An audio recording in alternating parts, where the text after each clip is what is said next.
समजा आपण LICची एखादी खूप लोकप्रिय अशी विमा पॉलिसी बघत आहोत. हं, आता ह्या पॉलिसीचा दर महिन्याचा हप्ता हं. नेमकं किती असावा हे कोण ठरवत असेल? हो, सामान्यतः लोकांना असं वाटेल की कंपनीचे वरिष्ठ अधिकारी असतील किंवा एखादा सेल्स मॅनेजर वगैरे हे ठरवत असतील. अगदी बरोबर.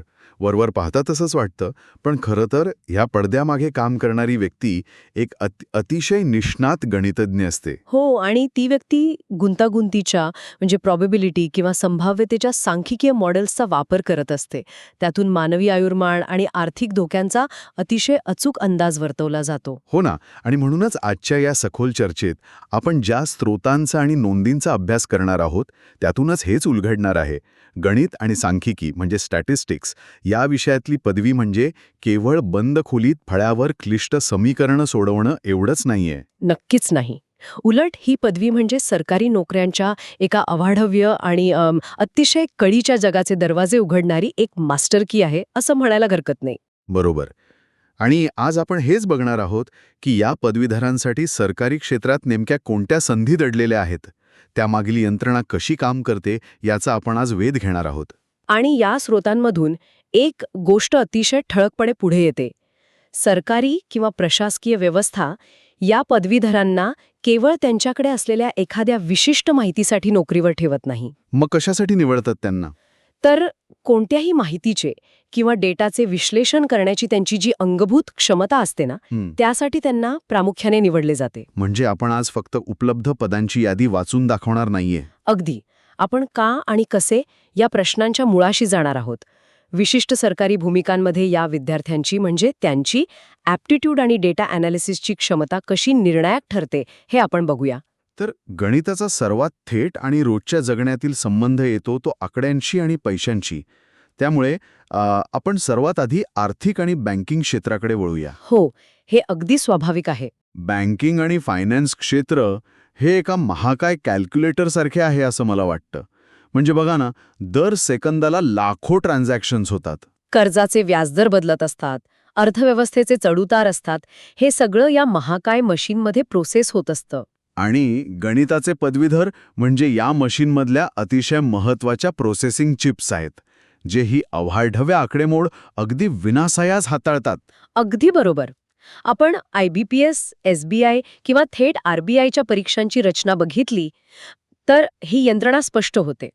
या परीक्षांमधून प्रोबेशनरी ऑफिसर म्हणजेच PO किंवा क्लर्क या पदांवर भरती केली जाते. पण या परीक्षा म्हणजे फक्त गणिताची चाचणी नसते ना? नाही, अजिबात नाही. या परीक्षा म्हणजे उमेदवाराच्या मेंदूची एक प्रकारची स्ट्रेस टेस्ट असते. जेव्हा एखाद्या शाखेचा मॅनेजर करोडो रुपयांच्या कर्जाची फाईल हाताळतो, तेव्हा त्याला कागदावर केवळ आकडे दिसता कामा नयेत. तर त्या मागची जोखीम आणि पॅटर्न दिसणं आवश्यक असतं, होय ना? बरोबर. आणि म्हणूनच या परीक्षांचा गाभा क्वांटिटेटिव्ह ॲप्टिट्यूड आणि लॉजिकल रिझनिंग हाच असतो. ज्यांचं गणिताचा पाया पक्का आहे त्यांचा मेंदू माहितीचे वेगाने तुकडे करून विश्लेषण करायला प्रशिक्षित झालेला असतो. म्हणजे ते प्रचंड तणावाखालीही एकदम लॉजिकल निर्णय घेऊ शकतात. अगदी तसंच. आणि या विश्लेषणात्मक क्षमतेचा सर्वोच्च बिंदू म्हणजे स्पेशलिस्ट ऑफिसर, ज्याला बँकिंग क्षेत्रात SO म्हणतात. त्यातही डेटा ॲनालिस्टची भूमिका अतिशय महत्त्वाची असते. हो, आणि आपण सुरुवातीला जे LICचं उदाहरण पाहिलं ना, ते याच श्रेणीत येतं. नक्कीच. विमा आणि अर्थक्षेत्रात जसे की LIC आणि GIC सारख्या सरकारी कंपन्यांमध्ये ॲक्च्युरियल ॲनालिस्ट नावाचे एक अत्यंत मानाचं पद असते. आणि हे काम म्हणजे केवळ भविष्यातील धोके ओळखणे नाही आहे. तर त्या धोक्यांची किंमत आजच्या पैशात मोजणे आहे. अगदी बरोबर. या पदावरील व्यक्ती प्रत्यक्ष गणिताचा वापर करून कंपनीचं भवितव्य ठरवत असते.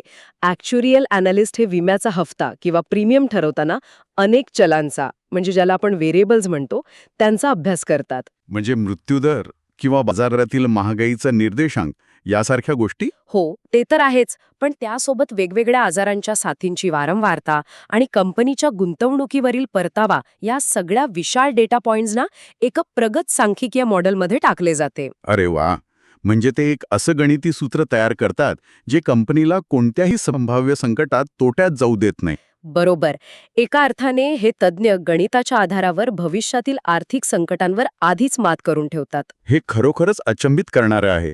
आणि मला वाटतं याच आर्थिक नियंत्रणाचा आणखी एक मोठा भाग कर्मचारी निवड आयोगामार्फत म्हणजे SSC मार्फत पाहिला जातो. हो, SSC CGL किंवा CHSL या ज्या परीक्षा आहेत त्यातून ऑडिटर, अकाउंटंट आणि टॅक्स असिस्टंट अशी पदे भरली जातात. देशाच्या कराचा आणि हिशेबाचा महाकाय ताळेबंद सांभाळण्याचं काम या पदावर असतं.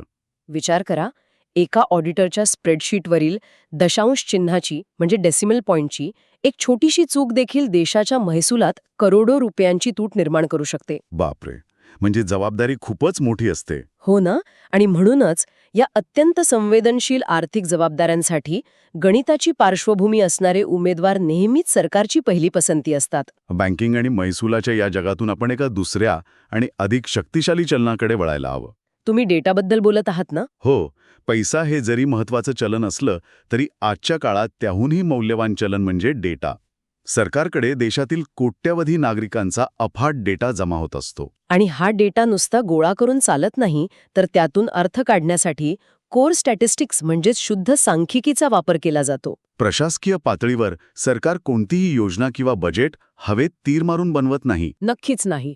देशातील बेरोजगारीचा दर नेमका काय आहे, गरिबी रेषेखालील कुटुंबांची स्थिती काय आहे किंवा औद्योगिक उत्पादन किती वाढले आहे हे समजण्यासाठी ministry of statistics and programme implementation हा विभाग काम करतो. आणि याच अंतर्गत इंडियन स्टॅटिस्टिकल सर्व्हिस म्हणजेच ISS नावाची एक अत्यंत प्रतिष्ठित आणि स्वतंत्र सेवा चालवली जाते. हो, आणि याशिवाय नॅशनल सॅम्पल सर्व्हे ऑफिसमध्ये स्टॅटिस्टिकल ऑफिसर म्हणून या पदवीधरांना खूप मोठ्या संधी उपलब्ध आहेत. पण या संस्थांमधील कामाचं स्वरूप नक्की कसं असतं, म्हणजे ते प्रत्यक्ष काय करतात? ते अतिशय गुंतागुंतीचं असतं. आता बघा, जेव्हा देशातील बेरोजगारीचा दर काढायचा असतो तेव्हा देशातील प्रत्येक नागरिकाला जाऊन प्रश्न विचारणे अशक्य असतं. हो, ते तर शक्यच नाहीये. तिथे सांख्यिकीमधील सॅम्पलिंग थिओरी कामी येते. 1,00,000 लोकांचा असा एक अचूक सॅम्पल निवडला जातो जो संपूर्ण देशाच्या लोकसंख्येचे अचूक प्रतिनिधित्व करेल. अच्छा, म्हणजे हे सॅम्पल कसे निवडायचे, त्यात वयोगट, भौगोलिक स्थिती आणि आर्थिक स्तर यांचं गणित कसं जुळवायचे हे ठरवण्याचं काम हे स्टॅटिस्टिकल ऑफिसर्स करतात. अगदी बरोबर. आणि त्यांच्या या सांख्यिकीय निष्कर्षांवरच देशाचे पुढील अनेक वर्षांचे बजेट आणि धोरणे अवलंबून असतात. हे ऐकल्यावर एक गोष्ट प्रकर्षाने जाणवते की डेटा हेच प्रशासनाचे खरे इंधन आहे.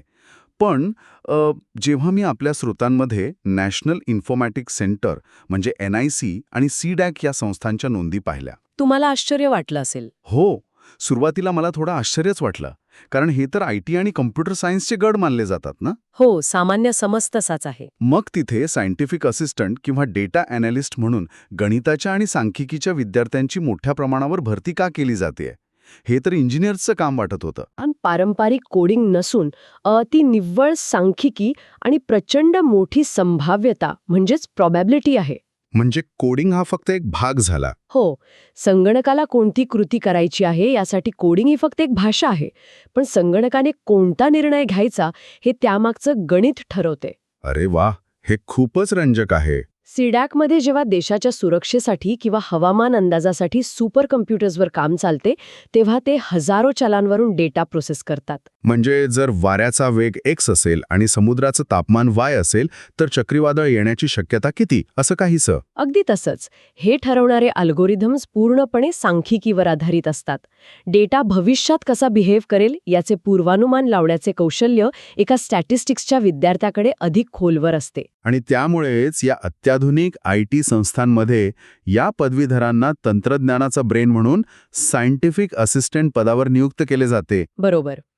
जिथे आपण फक्त इंजिनियर्सची किंवा सॉफ्टवेअर डेव्हलपर्सची मक्तेदारी समजतो, तिथे प्रत्यक्षात गणिताचे आणि सांख्यिकीचे पदवीधर त्या तंत्रज्ञानाची बुद्धिमत्ता तयार करत असतात. माहिती तंत्रज्ञान आणि डेटाच्या या जगातून आता आपण थेट धोरणे ठरवणाऱ्या आणि देशाचे संरक्षण करणाऱ्या सर्वोच्च संस्थांकडे जाऊया. म्हणजे UPSC आणि प्रशासकीय सेवा. हो, आपण UPSC आणि MPSC सारख्या नागरी सेवा परीक्षांचा विचार करूया. जेव्हा आपण IAS, IPS किंवा राज्याच्या पातळीवर उपजिल्हाधिकारी या पदांचा विचार करतो तेव्हा बहुतांश वेळा इतिहास, भूगोल किंवा राज्यशास्त्राचा अभ्यास डोळ्यांसमोर येतो. अगदी. पण UPSC मध्ये गणित हा एक ऐच्छिक विषय म्हणजे ऑप्शनल सब्जेक्ट म्हणून निवडता येतो. ही अतिशय रणनीतिकदृष्ट्या महत्वाची गोष्ट आहे. हो, आणि यामागचं कारण पाहताना एक विशिष्ट पॅटर्न लक्षात येतो. कोणता पॅटर्न? मानवशास्त्र किंवा कला शाखेच्या विषयांमध्ये उत्तराबद्दल मतभिन्नता असू शकते. ती उत्तरे सब्जेक्टिव्ह असतात, पण गणिताचे समीकरण हे ऑब्जेक्टिव्ह असते. म्हणूनच गणिताचे विद्यार्थी या परीक्षेत प्रचंड आघाडी घेताना दिसतात का? अगदी. या ऑब्जेक्टिव्हिटीमुळेच परीक्षक आणि उमेदवार यांच्यातील पूर्वग्रहाचा अडथळा दूर होतो. गणितात 2+2 4 होतात. तुमचे सूत्र बरोबर असेल आणि उत्तरापर्यंत पोहोचण्याची पद्धत अचूक असेल तर तिथे पैकीच्या पैकी गुण मिळतात. पण प्रशासनात गेल्यानंतर या गणिताचा उपयोग केवळ गुण मिळवण्यापुरता मर्यादित राहत नाही ना? नक्कीच नाही. प्रशासनात बसलेल्या एका IAS अधिकाऱ्याला जेव्हा एखाद्या जिल्ह्याचे शेकडो कोटींचे बजेट हाताळायचे असते किंवा विविध योजनांचे कॉस्ट बेनिफिट अनालिसिस करायचे असते, हो, तेव्हा त्याची ती गणिताची पार्श्वभूमी त्याला अल्गोरिथमिक पद्धतीने विचार करण्यास आणि अत्यंत वेगाने अचूक निर्णय घेण्यास मदत करते. प्रशासनाने धोरणांच्या पलीकडे जाऊन देशाची एक अशी बाजू आहे जिथे कोणत्याही प्रकारची गणिताची चूक अजिबात परवडणारी नसते. तुम्ही संरक्षण आणि अंतराळ संशोधनाबद्दल बोलत आहात. हो, ती बाजू म्हणजे संरक्षण आणि अंतराळ संशोधन. आपल्या स्रोतांमध्ये DRDO आणि इस्रोमधील करिअरच्या संधींवर विशेष भर दिलेला आहे. या संस्थांमध्ये सायंटिस्ट आणि रिसर्च फेलो म्हणून गणिताच्या तज्ज्ञांची मोठी मागणी आहे. आपण टीव्हीवर इस्रोचे रॉकेट उडताना पाहतो, पण त्यामागील यंत्रणा पूर्णपणे गणिताच्या सूत्रांवर उभी असते. ते कसं? म्हणजे रॉकेट सायन्समध्ये गणिताचा नक्की काय रोल असतो? क्षेपणास्त्र किंवा रॉकेट जेव्हा हवेत झेपावते तेव्हा पृथ्वीचे गुरुत्वाकर्षण, वाऱ्याचा वेग, हवेचा दाब आणि इंधनाचे ज्वलन हे प्रत्येक मायक्रोसेकंडला बदलत असते. बापरे, हे सगळं मोजायचं कसं? या बदलत्या वातावरणात क्षेपणास्त्राला त्याच्या लक्ष्यावर अचूक आढळण्यासाठी डिफरेन्शियल इक्वेशन्स आणि फ्लुइड डायनॅमिक्सचा वापर करून त्याच्या मार्गात म्हणजेच ट्रॅजेक्टरीमध्ये सतत बदल करावे लागतात. आणि उपग्रहाला अंतराळात विशिष्ट कक्षेत प्रस्थापित करताना जे ऑर्बिटल मेकॅनिक्स वापरले जाते ते शुद्ध गणित आहे. या अत्यंत संवेदनशील गणितीय आकडेमोडीसाठी इस्रो आणि DRDOला उच्च दर्जाच्या गणितज्ञांची आवश्यकता असते, जे या प्रगत मोहिमांचे नियंत्रण करू शकतील. देशाची अर्थव्यवस्था चालवणाऱ्या फायनान्स मॉडेल्सपासून ते अंतराळात यान पाठवणाऱ्या सूत्रांपर्यंत गणिताचा आवाका खरोखरच थक्क करणारा आहे. हो, तो प्रचंड मोठा आहे. पण हे सगळे ऐकत असताना माझ्या मनात एक महत्त्वाचा धागा समोर येतो. इस्रोमधील शास्त्रज्ञ असोत किंवा IIT-मधील तंत्रज्ञ, हे महाकाय बुद्धिमत्तेचे लोक तयार कसे होतात? हा खूपच महत्वाचा मुद्दा आहे. या सर्वोच्च संस्थांपर्यंत पोहोचण्यासाठी जो पाया लागतो तो कसा रचला जातो, यामागे असणाऱ्या शिक्षण क्षेत्राचा विचार करणे अत्यंत आवश्यक आहे.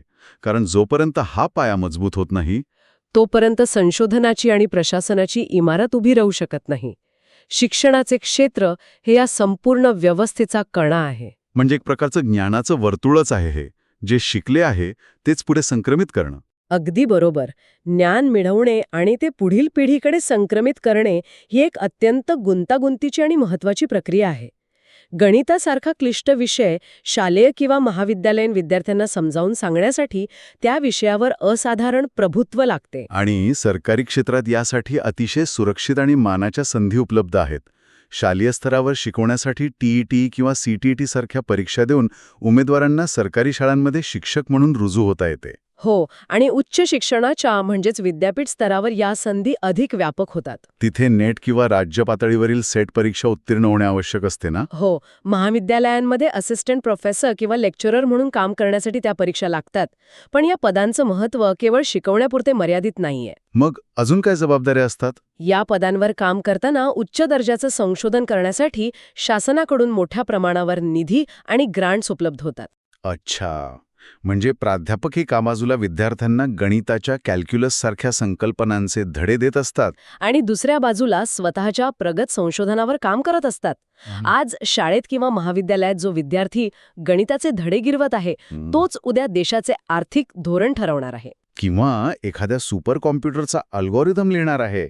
या विद्यार्थ्यांची जडणघडण करण्याचं काम हे तज्ज्ञ शिक्षक आणि प्राध्यापक करतात. नक्कीच, हा सगळा पाया तिथेच रचला जातो. या संपूर्ण सखोल चर्चेतनं आज आपण जे स्रोत आणि नोंदी तपासल्या त्यावरून एक अतिशय स्पष्ट चित्र समोर उभं राहतं. हो, की गणित आणि सांख्यिकी पदवीधरांसाठी सरकारी क्षेत्र हे केवळ एका विशिष्ट चौकटीपुरते मर्यादित राहिलेले नाही. अगदी. बँकिंग क्षेत्रातील डेटा अनालिसिस असो, नॅशनल सॅम्पल सर्व्हे ऑफिसमधील धोरणात्मक आकडेवारी असो, इस्रोमधील अंतराळ संशोधन असो किंवा UPSCच्या माध्यमातून प्रशासनात येणे असो, या प्रत्येक ठिकाणी विश्लेषणात्मक आणि अचूक विचार करू शकणाऱ्या मेंदूची गरज आहे. ही पदवी एका अर्थाने भविष्यातील असंख्य संधींचा पाया आहे. नक्कीच. परंतु आपण ही चर्चा संपवण्याआधी एका अशा विचारावर थांबायला हवे जो येणाऱ्या काळाची दिशा ठरवू शकतो. कोणता विचार? आज जग वेगाने बदलत आहे. सरकारचं कामकाज आता पूर्वीसारखे केवळ फाईल्स आणि कागदपत्रांच्या ताळेबंदात अडकून राहिलेले नाही. हो, ते अधिकाधिक डिजिटल आणि पूर्णपणे डेटा केंद्रित होत चालले आहे. अगदी प्रत्येक नागरिकाचा, प्रत्येक योजनेचा आणि अर्थव्यवस्थेचा डेटा दर सेकंदाला जमा होत आहे आणि अल्गोरिदम्सच्या माध्यमातून त्याचं विश्लेषण होत आहे. म्हणजे जसजसे हे प्रशासकीय कामकाज आणि देशाच्या धोरणांची आखणी पूर्णपणे डेटावर आणि सांख्यिकीय मॉडेल्सवर अवलंबून राहायला लागेल, तसतसे भविष्यात प्रशासनातील पारंपरिक अधिकाऱ्यांची जागा हे तज्ज्ञ घेतील का, हा एक मोठा प्रश्न आहे. म्हणजे प्रशासनाचे निर्णय हे केवळ अनुभवावर आधारित न राहता ते अचूक गणितावर आणि डेटाच्या ॲनालिसिसवर आधारित असतील. उद्याचा धोरणकर्ता हा केवळ कागदपत्रांचा अभ्यासक असेल की अब्जावधी डेटा पॉइंट्समधून अचूक भविष्य वेधणारा डेटाचा जादूगार? हे तंत्रज्ञानाच्या आणि प्रशासनाच्या बदलत्या स्वरूपावर बरेच काही सांगून जाते. नक्कीच. आणि या विचारासोबतच आजच्या या सखोल चर्चेमध्ये आपण इथेच थांबूया. पुन्हा भेटूया अशाच एका नव्या आणि रंजक विषयाच्या तळाशी जाण्यासाठी. तोपर्यंत असाच विचार करत रहा.